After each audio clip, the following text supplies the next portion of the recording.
Welcome to Empowered. I'm Elizabeth Naumovski. Most couples, when divorcing, will go to a divorce lawyer to try to get their life back in order with some direction. But this is an extremely emotional time of your life. Sometimes emotions get in the way of clear thinking, and revenge ends up ruling. Instantly, your life is on hold, and the divorce is at a standstill. Now what? Do you keep fighting, or do you turn to a mediator? Today, we'll find out the role of a mediator and how they can help you move on. I'm joined by Amanda Silver. She's founder and accredited family mediator at Forest Hill Mediation, and Alex Howard, founder and accredited family mediator at Midtown Mediation. Ladies, welcome. Thank you so much for being here today. Thank you for having us. So, Amanda, I'm going to begin with you. Tell me about your background and why you became a mediator. Thank you. Yes, I actually started in education. So I was teaching kindergarten for a number of years before becoming a stay-at-home mom to two little kids. And then I went through the divorce process myself. And I learned so much about the do's and don'ts of the divorce process. And when I was going through it, I really felt that there's got to be a better way. There's got to be a better way than the adversarial process. It takes so much time and money. So I decided to go into mediation, and that's how I came to it. Alex, what about your story? My story, also, this is my sort of second career, if you will. I am a child of divorce. I always wanted to be a couples therapist. And when I learned about mediation, I thought, forget therapy, this is what I want to do. Create a, less adversarial way for families to survive, really, divorce. So let's talk about being a mediator. What exactly is a mediator, and why would anyone divorcing need one?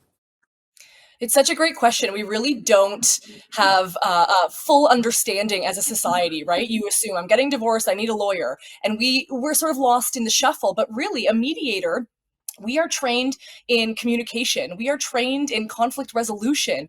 We are trained in negotiation. And when you actually break down what a divorce is, those are three incredibly important traits for someone to have when you are, disillusioning your marriage. So it is, we're obviously biased, but a different approach to divorce in that we're not creating more anger or more fighting. We are bringing down the temperature, we're bringing down the emotion, and we're actually sort of facilitating couples to have conversations and negotiate the terms on their terms, which is incredibly empowering. So how does it differ from a court process? Well, exactly as Alex just said, it empowers people to make decisions themselves. When you go to court, a decision is made for you. So the mediation is very much a self-determination model where you are making decisions with a third party facilitating it and your former spouse. It differs in so many other ways as well. It's so much faster. You can go on your own time based on your own schedule. It's a lot less expensive than going to court. And the whole point of mediation is to reduce the conflict, is to bring the adversarial process, to change the adversarial process, and to bring it to more of a best interest of the children's focused, encouraging communication between the parties, very different than court. You hear so many people say, I'll see you in court. I just want a little bit of a background, just so that it educates people a little bit. Like, what is a court process, and what is the process like? Yeah, so we're not lawyers, we're family mediators, and so obviously we can't give legal advice, but the process is very, very different than mediation. So how it works is you both get a lawyer, usually have a large retainer that is required, and then a court process is started usually by one party. And then you sort of get into a queue. You get into a queue of waiting for your turn to be in front of, a judge or at a case conference. And that process can take years. Okay, so I don't want to have my life on hold for years. I would like to get things going. And the problem is, just as I said in the intro of the show, it gets very, very emotional, and people get very, very vengeful as well. So we need to talk more about what mediation is and how it can help people that are going through a divorce. So please don't go away. We'll be right back.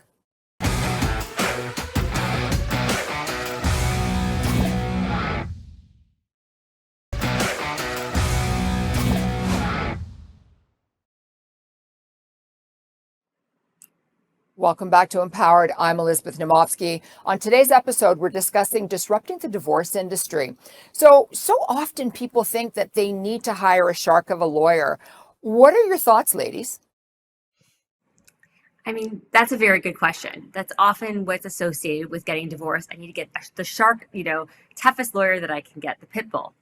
And there is a time and a place for lawyers like that. There are situations where people are in very high conflict, they're hiding assets, they're not being truthful. They do need those sharks to represent them.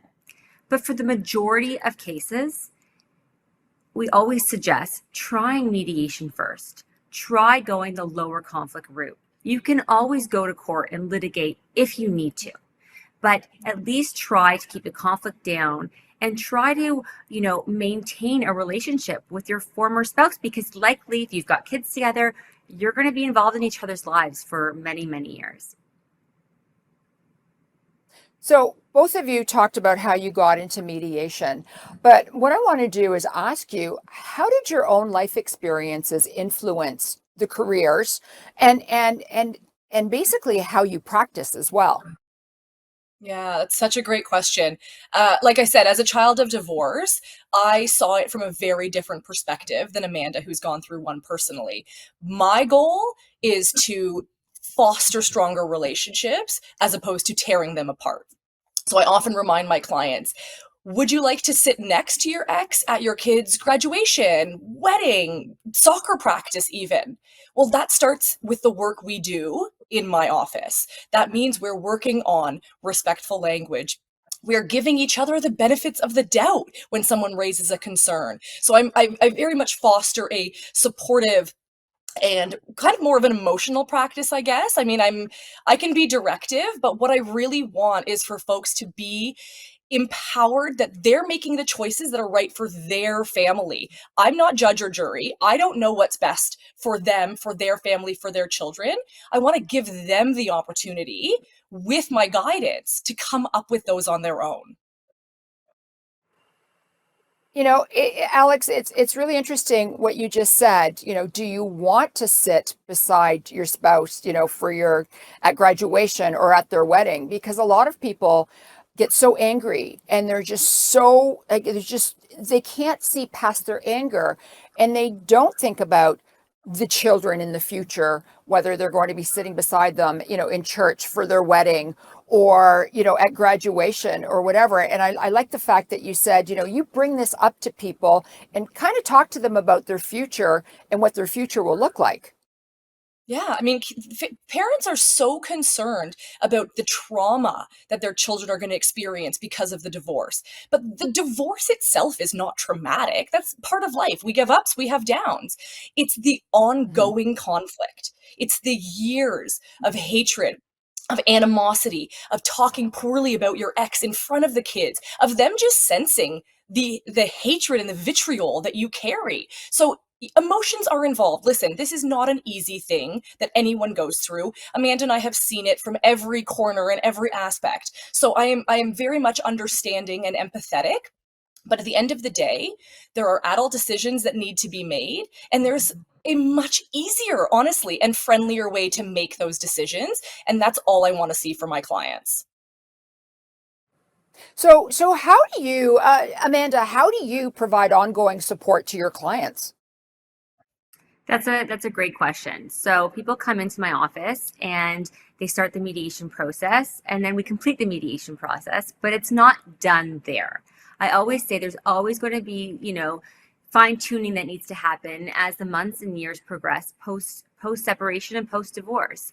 So I offer coaching services after the separation is done and complete. So if there's ever a situation where they need some advice on something or need to run something by me or maybe need a joint session, we can do that.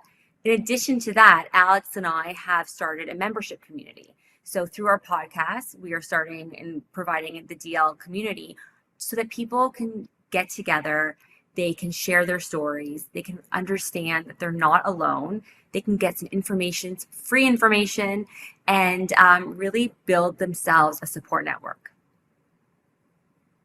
That's really important because when somebody's going through something that's really, really tough in their lives, they actually think that they're the only ones who are going through this.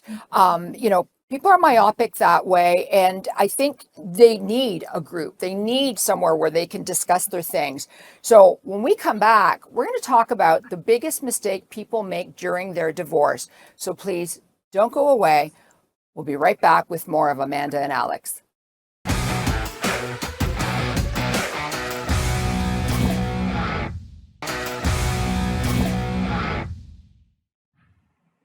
Welcome back to Empowered. I'm Elizabeth Naumovski. On today's episode, we're discussing disrupting the divorce industry.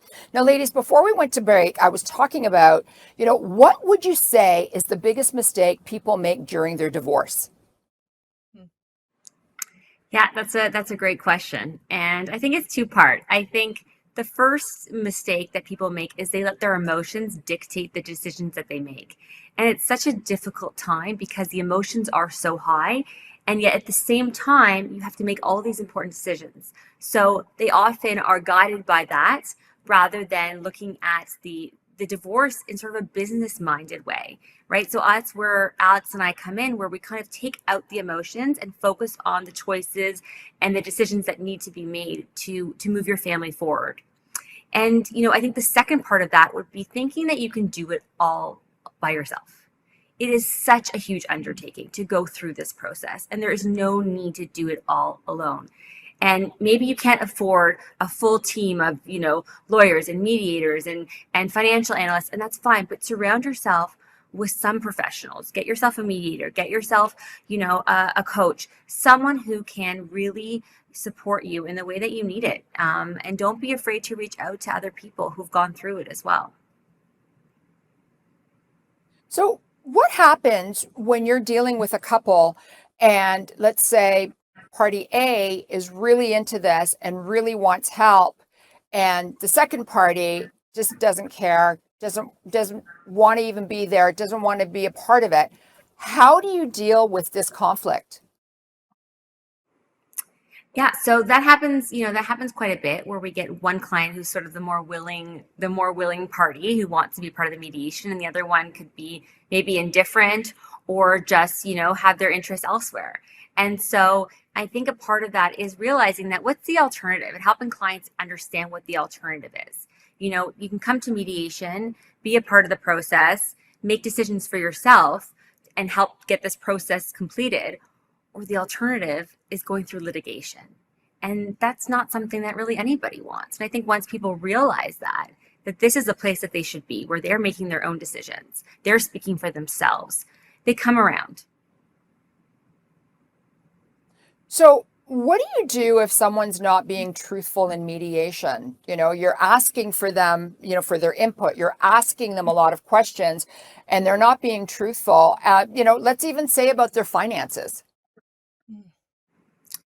That's a big one. Financial disclosure is a big part of the work that we do, and everyone has a right to financial disclosure. However, in mediation, there is a world where you can do it on a trust-based process, where you share your information and you exchange, what your incomes are, and you go forward. But there are situations where people are withholding, whether it's assets, bank accounts, their true income, all those things can happen. In that case, you might not have a choice but to get court intervention. So I'm a huge financial literacy advocate, especially for women. We make less than our male counterparts. We live longer. And there are some generations of women who don't know anything about the bank account or their RRSPs. So how do you help women who've never even seen their RRSPs or dealt with the finances at all? Alex, I'll let you answer that one. Like Amanda said, this is a trust-based process. So if someone comes to us and says, listen, my partner, my soon-to-be ex has handled all of this, I don't know what to do. it's our responsibility, it's our ethical duty, if you will, to remind them that they are legally entitled to have access to all of their finances and all of their ex's finances, right? Full financial disclosure is every person's right going through this process. So again, it's our job to really empower them and give them that education, give them that information, because often not only do they not even know what their finances are, they don't even know what their rights are around that. So again, not as a lawyer, but providing information in and around what that looks like. So empowering them to go talk to their bank manager, getting their login for their CRA, all of that stuff. So it does take time. The financial component is a bit lengthier than some other bits, but it is incredibly important, and we take as much time as needed to make sure that everyone has all of the information before they go about making any kind of decisions. There's a lot. There's a lot to deal with here. And I think it's important for people to understand that, this is a legal process. It's emotional. There's a lot going on. So when we come back, I want to talk to you both about the pros and cons of using a mediator and, why somebody should actually use one if they think, no, I don't need one.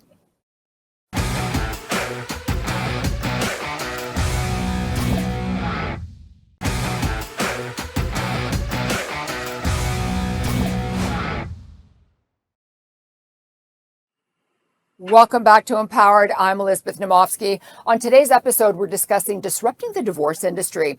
And I'm joined by Amanda Silver, founder and accredited family mediator at Forest Hill Mediation, and Alex Howard, founder and accredited family mediator at Midtown Mediation. Ladies, last segment, we have so much to talk about. One of the big questions is, how do you stay neutral? And this is a tough one. People come to us because we actually work for both clients, right? So we are really responsible for both of their care in all of this. So neutrality is imperative. But I want to be really clear. A lot of folks think you have to be without bias, and that's not true. Listen, we are real humans. We have life experience. We have all kinds of baggage of our own. Our job is to check those biases, is to see what triggers us or what stirs up some kind of something in us. If we are more drawn to one of our, clients than the other, and we park that at the door and we come in and we do our job. So how we do that is best interest of the children. That is our focus with every single mediation we do. That is our benchmark, and every decision we will push back. We will make sure that folks are really focused in on what that means and that they are prioritizing the children. So if there are no children, fine, obviously a different scenario, but still, what is in the best interest holistically, right? Because we work for both, we get to really take a step back. We have a bit of a balcony perspective to the divorce. And so we offer that perspective when they are especially really in the emotional weeds. We get to be that sort of, pie in the sky view of what's really going on and how we can help to advise them on that. Okay, so what about the pros and cons if someone does not get a mediator, or why somebody should get a mediator?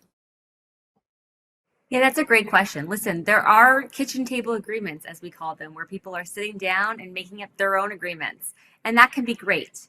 The difference is when you do come to mediation is we provide a very fulsome, very extensive draft, what we call a memorandum of understanding, which is essentially your separation agreement, that goes into all the details that you might not think of.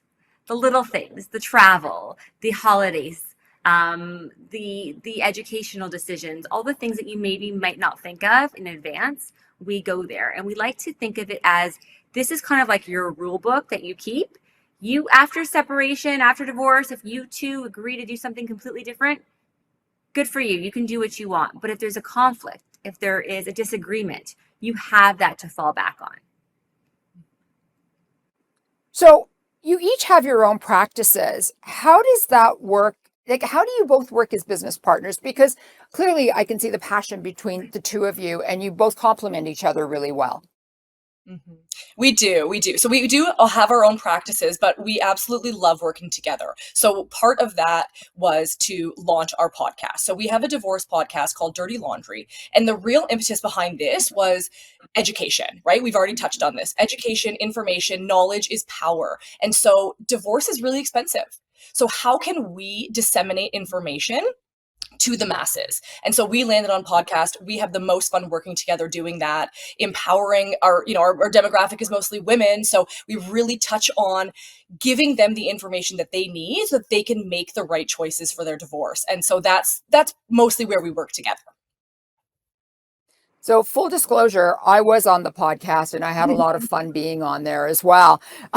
We have less than a minute left. I want to hear from both of you. What bothers you the most about the divorce industry? Yeah, I mean, it's definitely not a perfect system. It's definitely quite a flawed system. I think what bothers me the most about the divorce industry would probably be, I mean, just how long, it can take in the family law system. It can really drag out for years and years. Things do not happen overnight. And in that time, people are dealing with domestic violence. They're dealing with, financial concerns. Maybe one partner is financially cut off from the other, and there's so many real life issues, medical decisions for the kids. All of those things are happening, and it's difficult. It's difficult if you are going through the court process. Yeah. And the cost. Ladies, thank you so much. Oh, yes, the cost. Thank you so much for being on Empowered. Thank you. Thank you for having us. Divorce is never easy, but at the same time, it is a legal process. A mediator can help you resolve your legal issues so that you can make the separation and move on with your life. Remember, an acceptable deal is better than no deal. I'm Elizabeth Naumovski, and I'm here to empower you and make frugality fashionable. Bye for now.